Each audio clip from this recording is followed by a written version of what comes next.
জুমা। আজকের আমরা নামাজ পড়তে আসছি। কিসের নামাজ? কথা বলেন সবাই। জুমার নামাজ। জুমা মানে কি? জুমা অর্থ কি? জুমা অর্থ জমা হওয়া, একত্রিত হওয়া।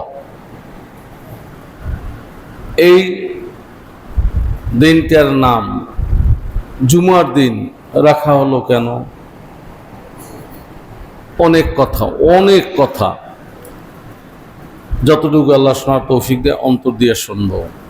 এই দিনে আপনার আমার আদি পিতা হযরত আদম আলাইহিসসালামের বিভিন্ন স্থান থেকে মাটি, কাদামাটি একত্রিত করিয়া এই জমা করছেন।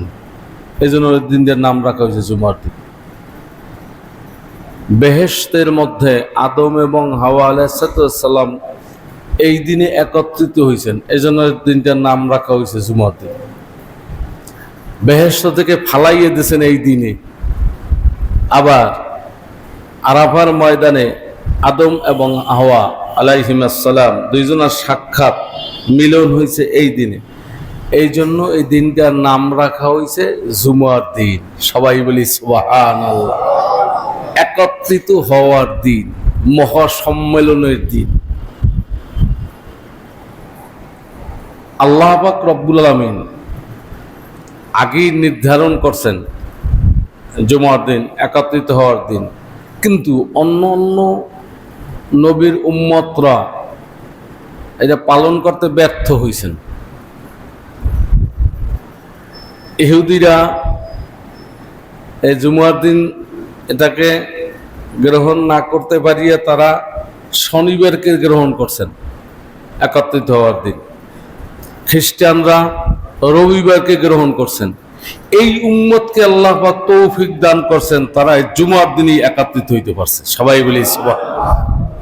এই দিনটাকে জুমার দিন আল্লাহ পাক নির্ধারণ করছিলেন, পূর্ণতায় পৌঁছানোর তৌফিক আল্লাহ পাক এই উম্মতের দ্বারা দিয়েছেন।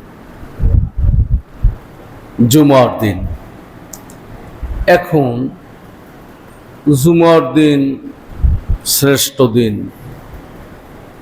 জহুরের আজান দেওয়া হয় কয়বার? একবার। আমরা জহুরের ওক্তে আজান দিই কয়বার? কিন্তু জুমার দিন আজান দিই কয়বার? কেন দুইবার আজান দিই কেন? জহুরের সময় আজান দিই একবার। আজকে তো জহুরের পরিবর্তে জুমা পড়ি, আজান দিই কয়বার? আমরা একারা দিই না, তামাম পৃথিবীর মুসলমানরা আজান দেয় কয়বার? দুইবার। কেন দেয়? দেখুন, আল্লাহর রসুলের জমানায় আজান ছিল একবার। আজান ছিল কয়বার? একবার। জুমার এই যে আজানটা দিত কোন সময়? আজানটা দিত খুতবার পূর্বে। যে আজান দেই না আমরা, ওই একটা আজান ছিল। পরবর্তী সময় আবু বকর সিদ্দিক রাদিয়াল্লাহু জমানায় ওই একবারই আজান, ওমর রাদিয়াল্লাহু জমানায় ওই একবারই আজান, ওসমান গনি রাদিয়াল্লাহু আনহুর জমানায় এসে আজানের প্রচলন হলো কয়বার? যা আজ পর্যন্ত চলছে। কেন? আল্লাহ রসুলের জমানায় আজান দিতেন, খুতবা দেবেন আল্লাহ রসুল, এখন আজান এটা দিতেন সাহাবাদের উপস্থিতিতে। সব সাহাবীরা উপস্থিত। যেমন বর্তমান সময় আমরা যখন জুমা খুতবার পূর্বে আজান দিই, তখন কি মুসল্লি মসজিদে বেশি থাকে না কম? পরিপূর্ণ পেরায়। আর রসুলের জমানায় কি পূর্ণ মসজিদ পরিপূর্ণ, নাম আজানের আগেই এসে তারা উপস্থিত। দুই জমানা অতিবাহিত হয়ে গেল। আবু বকর সিদ্দিক রাদিয়াল্লাহু আনহু, ওমর রাদিয়াল্লাহু আনহু একই চলছে। কিন্তু যখন লোক সংখ্যা বেড়ে গেল, মানুষের ব্যস্ততা বেড়ে গেল, ব্যবসা বাণিজ্য মানুষ বেশি জড়ায় পড়ল, তখন ওসমান গনি রাদিয়াল্লাহু আনহু দেখলেন যে আল্লাহ পাকের যেই হুকুম, এ তো মানুষের দ্বারা পালন ব্যাহত হইতেছে। যে ওই যখন আজান দেয় তখন অনেকে খুতবা পায় না, অনেকে নামাজই পায় না। জুমার নামাজ ফরজ, এত বড় আল্লাহ পাকের হুকুম, এটা মানুষ পালন করতে পারেন না। তিনি কি করলেন? দুইবার আজানের প্রচলন করলেন। একবার আজান দিবে এবং খুতবার পূর্বে আর একবার। এবং এটা সে করছেন, আল্লাহ রসুল করল না, দুই সাহাবী চলে গেলেন, জলিল কদর সাহাবী, তারা করলেন না। ওসমান গনি রাদিয়াল্লাহু তাআলা করলেন। এটা কি ভুল টুল করছে নাকি? কি আপনাদের ধারণা কি ভুল টুল করছে? সবাই চিন্তা করছে ব্যাপারটা কি? হ্যাঁ, ভুল করে নাই। আল্লাহ রসুল কি বলছেন? আলাইকুম বিসুন্নতি ওয়া সুন্নাতিল খুলাফায়ে রাশিদিন আল মাহদিয়্যিন। খোলাফায়ে রাশিদা সম্পর্কে আল্লাহ রাসূল কি বলছেন? তোমরা আমার সুন্নতকে এবং খোলাফায়ে রাশিদিনের সুন্নতকে আঁকড়ে ধরো, তারা যেটা করবে এটাও শরীয়ত। এটাও কি শরীয়ত। এই ঘোষণা কার? আল্লাহ রসুলের। কার এই ঘোষণা? যে সাহাবী খোলাফায়ে রাশিদিন যেই খুঁটাটা বসাইবে এইটাও শরীয়তের দলিল, শরীয়তের প্রমাণ, শরীয়তের খুঁটা। এবং ওসমান গনি রাদিয়াল্লাহু তাআলা যখন এই ফরমান জারি করে দিলেন, এই আমল শুরু করলেন, তখন সাহাবীরা মনে হয় কেউ বাঁচিয়ে নাই। কথা কান না কাম? হাজার হাজার হাজার হাজার সাহাবী উপস্থিত, সবাই মেনে নিলেন। সাহাবীদের ইজমা হয়ে গেল, এর মধ্যে আর হাত দেওয়ার শক্তি কিয়ামত পর্যন্ত কারো নাই। কোন আলেম ওলামা খুরসা যত আছে কারো নাই, সাহাবাদের ইজমা হয়ে গেছে। তখন আজান হলো কয়বার? শুক্রবার দিনে আজান কয়টা? দুইটা। আজ পর্যন্ত চলে আসছে, তামাম পৃথিবীতে এ আমল করতেছেন। ওসমান গনি রাদিয়াল্লাহু এটা কেন করলেন? তিনি এই আয়াতের উপরে ইজতিহাদ করছেন। ইয়া আইয়ুহাল্লাযীনা আমানু ইযা নুদিয়া লিস-সালাতি মিন ইয়াউমিল জুমুআতি ফাসআউ ইলা যিকরিল্লাহ, ফাসআউ ইলা যিকরিল্লাহ। আল্লাহ বলছেন কি, যখন জুমার নামাজের আজান দেয়া হয়, ডাকা হয়, আহ্বান করা হয়, তখন ইলা যিকরিল্লাহ, যিকরিল্লাহর দিকে দৌড়াও। ওয়াজারুল বাই, বেচা কেনা বন্ধ করে দাও। সবাই সুবহানাল্লাহ করি। যিকরিল্লাহ তাফসীর কি? খুতবা এবং নামাজ। খুতবা শোনার জন্য, নামাজ পড়ার জন্য আল্লাহ ঘরের দিকে দৌড়াও। এবং বেচা বিক্রি, দুনিয়ার কাজ বাজ, এটা কি করে দাও? হারাম, বন্ধ করে দাও। এখন আজান হইছে, আজানের পর ওলামা ইকরাম ইখতিলাফ আছে সামান্য, প্রায় সমস্ত ফুকাহা ইকরাম একমত, এই প্রথম আজানের পরই সব বন্ধ। আজানের পরই কি বেচা কিনা, কাজ কর্ম সব বন্ধ, শুধু আসবাব। মসজিদে আসবেন, ওযু লাগবে, ইস্তেনজা লাগবে, গোসল লাগবে, এইটুকু সারিয়ে আপনি দৌড়ে মসজিদে যাবেন, এটা আপনার কাজ। অন্য কোনো কাজ বাজ করা যাবে না। কিন্তু মুসলমান, আমাদের হুশ এখনো হয় নাই। আমরা দেখি কি, ওয়াজের কাম ওয়াজ চলছে, শোনার কাম কত থেকে শুনছে, যে অবস্থার সেই অবস্থায়, সেই অবস্থারই দেখেন জুমার নামাজ। খুব খেয়াল করি, সময় তো কম। জুমার নামাজ, জুমার নামাজের কোনো ফজিলত আছে? কথা কয় না কা? আছে বহু হাদিস। আমি দুই একটা হাদিস বলি।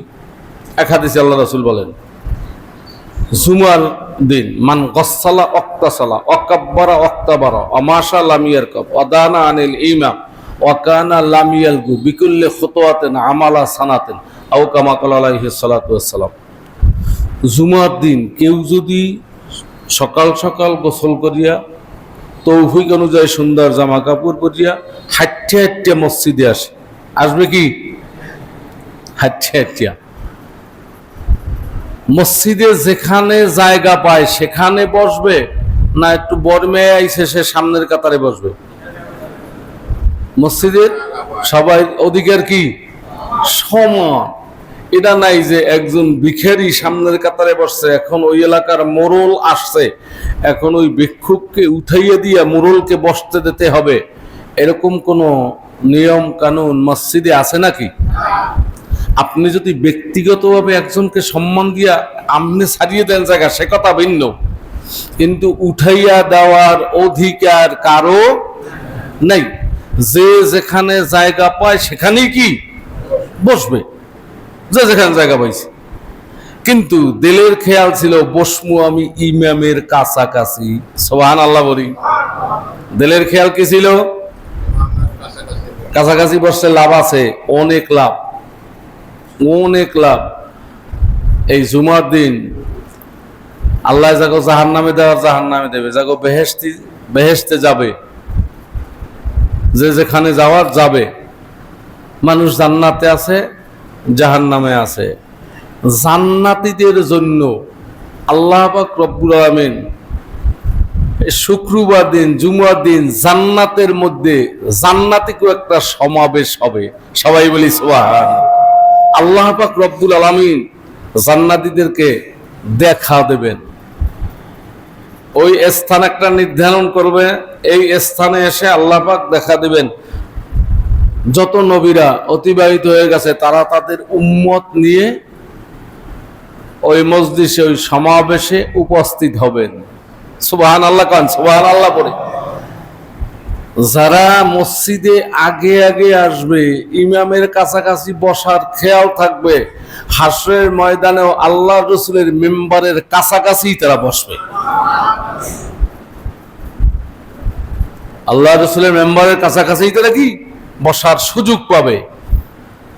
খেয়াল করি, তা মসজিদে আসছে, দিলের খেয়াল ইমামের কাছাকাছি বসবো, কিন্তু যেখানে জায়গা পায় সেখানেই বসে গেছে। অনেক কথা। সুলতান মাহমুদ গজনবী রহমতুল্লাহর নাম আমরা সবাই শুনছি। উনি খুব গজনির বাদশা ছিলেন, শক্তিশালী বাদশা ছিলেন, মুসলমান বাদশা ছিলেন। মুসলমান বাদশা বোঝেন, ওলিয়াল্লাহ বাদশা ছিলেন। ও ইতিহাস অনেক লম্বা। বিধর্মীরা 17 বার ভারতবর্ষ, শিক্ষিত ভাইদের জানা আছে, 17 বার ভারতবর্ষ আক্রমণ করেছেন, এরপর জয়লাভ করছেন। বিধর্মীরা কর দিয়ে তার কাছে এরপর থাকতো। এত শক্তিশালী বাদশা, কিন্তু ওলি আল্লাহ বাদশা। নামাজ 5 ওয়াক্ত পড়তেন না পড়তেন না? জামাতে না একা একা? মসজিদে এসিয়া না বা ঘরে বসিয়া? ওই মুসলমান, আপনি কোন বাদশা হইলেন? শুক্রবার ছাড়া আপনার মসজিদে পাওয়া যায় না? 5 ওয়াক্ত নামাজের খবরই আপনার নাই। আর উনি বাদশা, ওলি আল্লাহ বাদশা, মসজিদে এসিয়া জামাতে নামাজ পড়তেন। এক বিধর্মী আসছে, রাষ্ট্রদূত, তার সাথে দেখা করবেন, কমফরমাইজ করবেন, তার রাষ্ট্রের উপরে আক্রমণ না হয় জিম্মাদারি দেবেন, কথাবার্তা বলতে আসছেন। কিন্তু এমন সময় আসছে যখন মসজিদে আজান হয়ে গেছে, দেখেন সুলতান মাহমুদ গজনবীর দরবারটা বন্ধ হয়ে গেছে, উনি মসজিদের দিকে রওনা হয়েছে। এখন রাষ্ট্রদূত এসে মসজিদের পাশে দাঁড়াই দিয়েছে, মসজিদ ভরিয়ে গেছে, বাদশা ঢুকছে, কিন্তু কোনো মানুষের লড়ছড় নেই। বাদশা ঢুকছে, ওনার তত দাঁড়াই গিয়া নয় সামনে এনে বসে, না কোনো লড়ছড় নেই। এখন রাষ্ট্রদূত দেখে, বিধর্মী দেখে, কেমন বাদশা, বাদশার এত নাম কম, কই কেউ তো লড়ে চড়ে না। উনি দেখেন তাকাইয়া যে সামনের কাতারের পিছনে একটা জায়গা খালি আছে, উনি আছে চুপ করে ওই জায়গায় বসছেন। কিন্তু দেখেন হেদায়েত আল্লাহ পাক বান্দারে কেমনে দেন।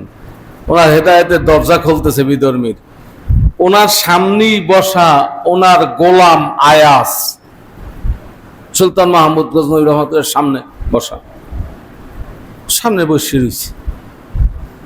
বিধর্মী চিন্তা করতেছে, গোলাম সামনে মনিব পিছনে, আর যেমন তেমন মনিব, সুলতান মাহমুদ গজনবী। মারাত্মক শাস্তি হবে। নামাজের পরে আমার কথা শুনবে না, শোনার সময় হবে না, মারাত্মক বিচার হবে। নামাজের সময় সামনের কাতারে যারা আছে, এর পরের কাতারে যারা, এর পরের কাতারে যারা সামনে যে থাকে সেজদা দেয়, বুঝা যায় কি তার পায়ের কাছে দেয় না? ও বিধর্মী আরো আশ্চর্য যে সেজদা দেওয়ার সময় দেয় বাদশাহ গোলামের পায়ের কাছে সেজদা দিয়েছে। মারাত্মক বিচার হবে, অন্তত ফাঁসি হবে। কিন্তু তাকানো, নামাজ শেষ, সুলতান মাহমুদ গজনবী রহমতুল্লাহ সালাম ফিরিয়েছেন, বাদশাহ গোলাম আয়াজও সালাম ফিরিয়া এখন দুজন নামবেন, পিছনে ফিরিয়া বাদশারে দেখে, বাদশাহও দাঁড়াইয়ে গেলেন, গোলাম আয়াজও দাঁড়াইয়ে গেলেন। দাঁড়াইয়া মনিব আর গোলাম এইবার দেখে দুইজন মুসাহাবা করিয়া মুয়ানায়া করতেছে, কোলাকুলি করতেছে। সুবহানাল্লাহ বলি। বিধর্মীর মাথায় টনক নড়িয়ে গেছে, ব্যাপার ব্যাপার কি, কেমন ধর্ম? সিদ্ধান্ত নিতেছে, বাদশাহ নামতেছে, গোলাম আয়াজও নামতেছে। যেই ধর্মে কে বাদশাহ কে ভিখারিয়ে ভেদাভেদ নাই, বিচার নাই, বরং নামাজের পরে মুয়ানাকা হয় বাদশাহ আর মনিবে, এ ধর্মের চাইতে সত্য ধর্ম আর হতে পারে না। বাদশাহ নামলেন, রাষ্ট্রদূত ডাক দিয়ে বলে, আমি অমুক রাষ্ট্রদূত, অমুক এরিয়া থেকে এসেছি, কিন্তু আপনার কথা হবে পরে, কিন্তু আমি যা দেখলাম, এই যদি ইসলাম ধর্ম হয়, এর চাইতে শ্রেষ্ঠ ধর্ম আর পৃথিবীতে হতে পারে না, তাড়াতাড়ি আমার এই কলেমা পড়ায় দেন, আমি মুসলমান হয়ে যাব। তাহলে মসজিদ সকলের জন্য সমান, কে রাজা কে বাদশাহ কে ভিখারিয়ে ভেদাভেদ মসজিদে সুবহানাল্লাহ বলি। এই ভেদাভেদ নাই, যে যেখানে জায়গা পায় সেখানে বসবে। দিলের খেয়াল বসবো কোথায়? ওয়াদানা আনিল ইমাম, ইমামের কাছাকাছি বসবে। এরপর মসজিদে বসে ওয়ালাম ইয়ালগু, অপ্রয়োজনীয়, প্রয়োজন না গল্প গুজব করি। বই দিয়েছি মসজিদে, আর এক মুসল্লি আছে, ভাই আপনার ভাইয়েরা বিয়ে দিয়েছেন নাই, তো আপনার জায়গা কত রাখছেন, ঘর কখন উঠেছেন, বিল্ডিং কয়টা উঠেছেন, এই গল্প টল্প করার জায়গা তো মসজিদ। কথা কান, কোনো কথাবার্তা বলে নাই, তসবিহ তাহলিল পড়ুক আর না পড়ুক, চুপ রয়েছে। এই কয়টা শর্ত যদি পাওয়া যায়, সকাল সকাল গোসল করিয়া তৌফিক করে যায়, সুন্দর জামা কাপড় করিয়া হাঁটতে হাঁটতে মসজিদে আসছে, মসজিদে এসছে, যেখানে জায়গা পাইছে সেখানেই বসছে, দিলের খেয়াল ইমামের কাছাকাছি বসবো, বেহুদা অপ্রয়োজনীয় কোনো কথাবার্তা বলে নাই। আল্লাহ রসুল বলেন, তাহলে সে যে বাড়ির থেকে হাঁটতে মসজিদে আসলো, দেখেন জুমার দিনের ফজিলতটা কেমন। বিকুল্লে খতোয়াতেন আমালা সানাতেন, এক একটা কদমের বিনিময়ে আল্লাহ পাক তাকে 1 বছর নফল ইবাদত বন্দেগীর সওয়াব দান করবেন। কেমন সওয়াব? মিসলু কিয়ামিহা ওয়া সিয়ামিহা, দীর্ঘ 1 বছর রোজা রাখলে, রাত্রিবেলা নফল নামাজ আদায় করলে যেই পরিমাণ নেক হয়, এক একটা কদমের বিনিময়ে আল্লাহ পাক আপনাকে আমাকে সেই নেক দান করছে। এক ফজিলত। হাদিস শুনি। আর এক ফজিলত, এই মসজিদের দরজায় ফেরেশতা দাঁড়াইছেন, দাঁড়াইয়া সর্বপ্রথম যে আসে তার কাছে লিস্টি আছে, নাম লেখা শুরু করছে, কে আইছে, এরপর কে আইছে, এরপর কে আইছে, এরপর কে আইছে, লেখবে কতক্ষণ? ইমাম এখানে বসে খুতবা দেবেন এর আগ পর্যন্ত সবাই নাম লিস্টিতে উঠতে থাকবে। যখন ইমাম সাহেব খুতবা দেওয়ার জন্য উঠবে, উনি আস্তে আস্তে বন্ধ করে। আমাগো নামও কি লিস্টিতে উঠছে কি উঠে নাই? সবাই কান উঠছে, লেখতেছে। যখন খুতবা দেবে এটা লিস্টিতে কি হয়ে যাবে? বন্ধ হয়ে যাবে। সর্বপ্রথম যে আসবে অনেক আগে আইছে, মোট কথা আজান দেবে আজান দিয়েছে বা আজান দেওয়ার আগে এসে বসছে, আর আপনি এখন আইছেন, এই দুইজন কি সমান হবে? হ্যাঁ, যে আসবে প্রথম সে পাইবে উট সদগার সওয়াব। উট কোরবানি দিলে যেই সওয়াব হয়, এই সওয়াব আল্লাহ তাআলা আমলনামায় দেবে। এরপর পরবর্তী পর্যায়ে যারা গরু কোরবানি দিলে যে সওয়াব হয়, এই সওয়াব তার আমলনামায় হবে।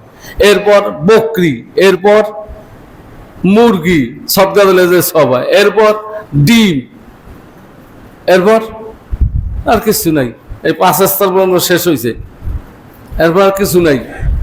আমরা অধিকাংশ মুসল্লি ওই ডিম মাখরা আন্ডা মার্কা মুসল্লি ওইটা পাইছি দিয়েছি, আর কত কেউ পাই নাই, খালি নাম উঠছে লিস্টিতে, খালি লিস্টি দেখি নাম উঠছে, অন্য কিছু পাই নেই। আচ্ছা, যদি ঘোষণা থাকতো মসজিদে আগে আসলে একটা উডের দাম কত? এই আমাকে বাংলাদেশে গত বছর কোরবানিতে আমি শুনছি 1,44,000 টাকায় একটা উট বিক্রি হয়েছে বাংলাদেশে, একজনে কোরবানি দিয়েছে। এটা ছোট, কয় টাকা? 1,44,000 টাকায় কিনে কোরবানি দিয়েছেন। যদি ঘোষণা থাকতো 1 লক্ষ না 50,000 5,000 টাকা দেওয়া হইবে যে আগে আসবে, আমাদের মধ্যে মসজিদে আগে আসার একটা প্রতিযোগিতা আরম্ভ হইতো কি হইতো না? ও মুসলমান, আর এখন আন্ডা মাকড়া ওইটারে নেয়, মুসল্লি হইছেন, আন্ডা মাকড়া মুসল্লিও না, আপনার কপালে ডিম হলে হয় নাই, আসার তো আগ্রহই পয়দা হয় না। অথচ আল্লাহ রাসূল বলছেন কি, জুমার দিনের ফজিলত, যে তুমি আসলে এই এক একটা কদমে পাইছো 1 বছর। সুবহানাল্লাহ। কয় রাকাত নফল নামাজ আপনি পড়তে পারছেন? ফরজই পড়েন না, নফল পড়বেন কি? রোজা কয়টা রাখতে পারছেন? আর আজকে যদি কয়টা শর্ত মান্য মসজিদে আসিয়ে রাখেন, এক একটা কদমের বিনিময়ে আল্লাহ পাক দিয়েছে 1 বছর নফল ইবাদত বندگির সওয়াব। সুবহানাল্লাহ বলি।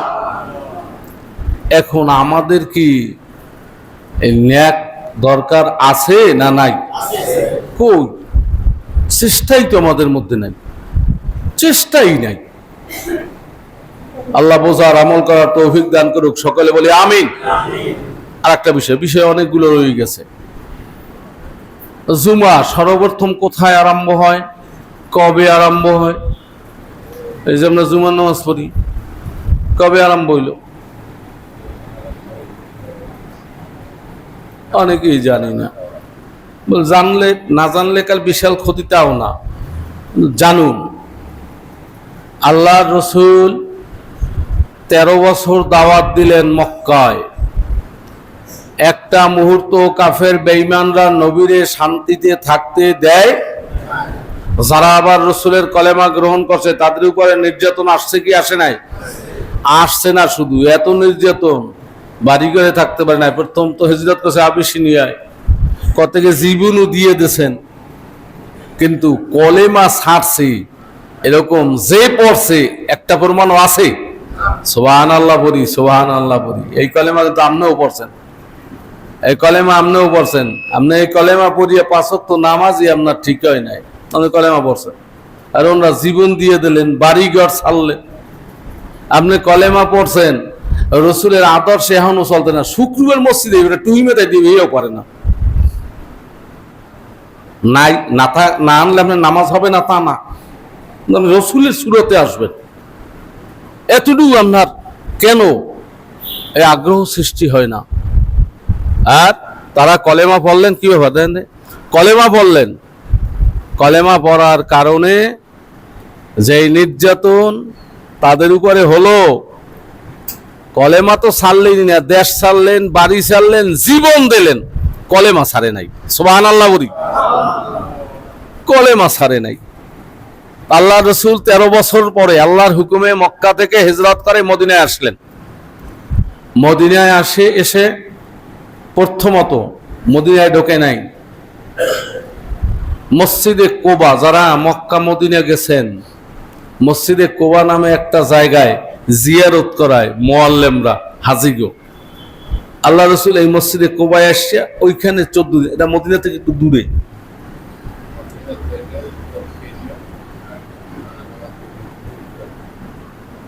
14 দিন ওখানে রইলেন। একটা মসজিদ নির্মাণ করলেন, মসজিদের নাম মসজিদে কোবা। মসজিদে কোবার ফজিলত কি? যারা হাজিরা গেছেন তো আলহামদুলিল্লাহ, যারা যাইবেন, যদি ওই মসজিদে কেউ উজু করিয়া 2 রাকাত নামাজ পড়তে পারে, আল্লাহ পাক রব্বুল আলামিন নবী বলেন আল্লাহ পাক তাকে একটা উমরার সওয়াব দান করেন।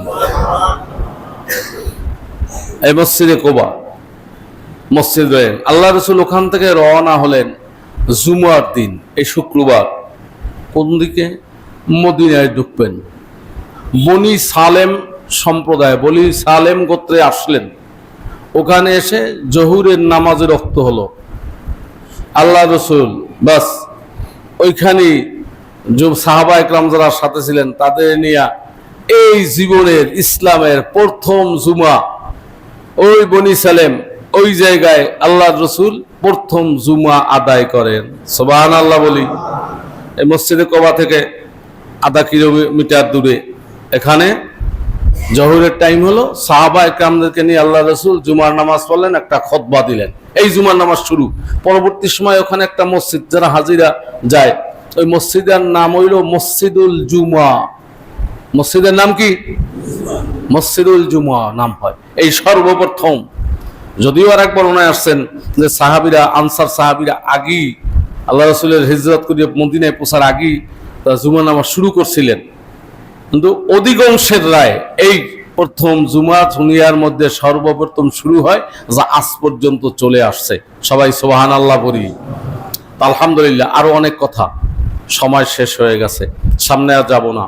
যতটুকু শুনলাম জুমার নামাজ সম্পর্কে, জুমা ও আর একটা বিষয় শোনাই লাগে, জুমার নামাজের খুতবাও কি শোনা লাগবে?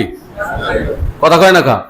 আজান তো 2 বার দেওয়া হয়েছে, এই জন্য অনেক খুতবা শুনে টনে না, এরা আসি ওই নামাজে শুধু আল্লাহু আকবার। তখন আপনি যদি জুমার খুতবা না শোনেন, শোনা ওয়াজিব।